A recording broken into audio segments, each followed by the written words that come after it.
देखिए, ईरान के nuclear plant पर हमलों से अगर रेडिएशन लीक होता है तो एक दो नहीं बल्कि दर्जन भर देशों में तबाही मच सकती है।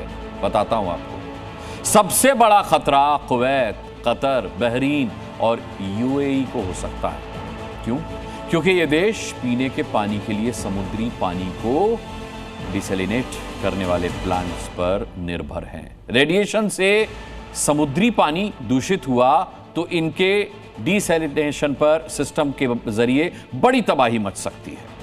हवा से रेडिएशन फैलने पर कई और देशों में तबाही मच सकती है। इसमें सऊदी अरब, ओमान, इराक, जॉर्डन और सीरिया जैसे देश शामिल हैं। ये देश ईरान के बेहद नजदीक हैं और हवा से आने वाले रेडियो एक्टिव कणों के संपर्क में आ सकते हैं। इसके अलावा टर्की, पाकिस्तान, अफगानिस्तान और आर्मेनिया पर भी हवा के जरिए रेडिएशन लीक का असर पड़ सकता है। इजराइल ने ईरान के बुशहर परमाणु प्लांट के पास कल रात हमला किया था, ईरान को डराने के लिए। हालांकि वहां कोई लीकेज नहीं हुआ था। तो आज ईरान ने दिन के उजाले में इजराइल से बदला लिया। ईरान ने इजराइल में डिमोना पावर प्लांट के पास मिसाइल्स दागी। ईरान ने भी प्लांट पर नहीं बल्कि प्लांट के करीब हमला किया। मतलब इजराइल के हमले का जवाब ईरान ने 12 घंटे में ही दे दिया।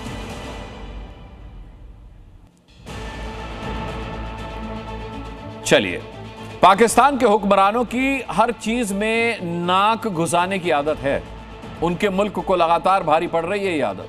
पहले से संकट झेल रहे पाकिस्तान ने ट्रंप की चापलूसी के चक्कर में अमेरिका, इजराइल और ईरान के बीच मध्यस्थता वाली ढाई चाल चली, जिसकी भनक ईरान को लगी तो हॉर्मुज़ को एक बार हथियार बनाते हुए ईरानी सेना ने पाकिस्तान को झटके की डबल डोज दे दी है। क्रांति दूत बनने का सपना पाल रहे पाकिस्तान को ईरान ने मारा तमाचा। हॉर्मुज़ स्ट्रेट में पाकिस्तान की हसरतों को लगा झटका। ईरान ने ट्रंप और शहबाज की योजना पलट कर रख दी। पाकिस्तान के फील्ड मार्शल आसिम मुनीर चले तो थे ईरान और अमेरिका के बीच पंचायत कराने, लेकिन वो मैदान में उतर पाते उससे पहले ईरान ने चेता दिया कि किसी भी तरह की बातों के ट्रैप में वो फंसने वाला नहीं है। ट्रंप और शहबाज मुनीर मिलकर ईरान को फंसाना चाहते थे, लेकिन इसकी भनक लगते ही ईरान ने ऐसा जाल फेंका जिसमें मुनीर खुद फंस गया।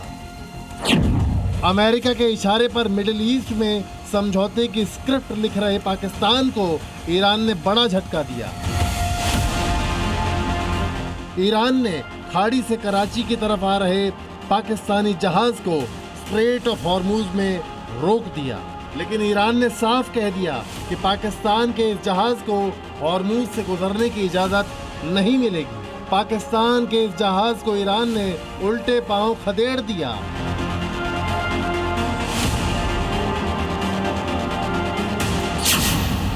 ऐसे में मध्यस्थता का दावा करने वाले पाकिस्तान की कूटनीति पर सवाल उठ रहे हैं।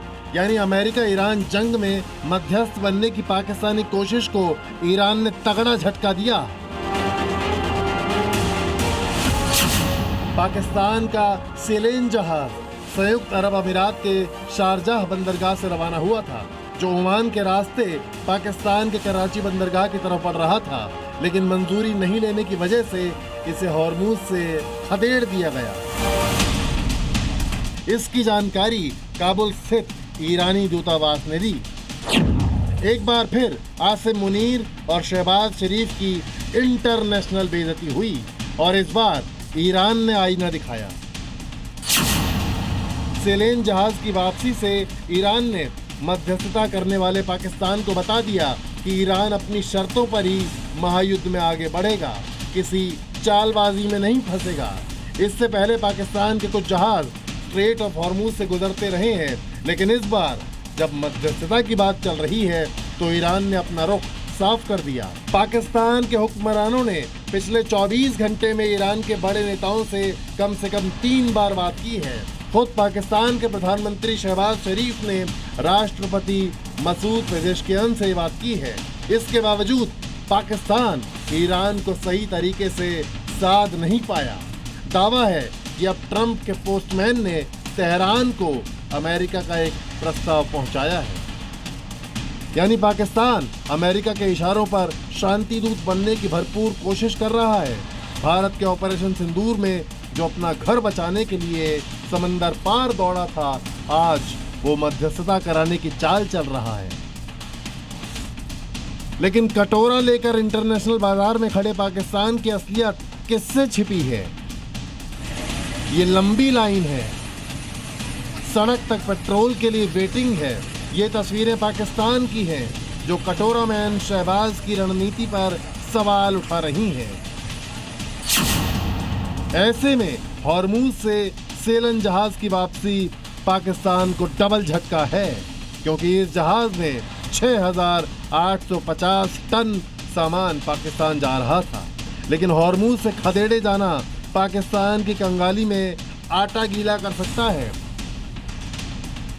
साफ है, ईरान ने एक जहाज को लौटाकर संदेश व्हाइट हाउस तक पहुंचा दिया है, बता दिया है कि वो बातों के जाल में फंसकर अपनी पहचान खोने वाला नहीं है।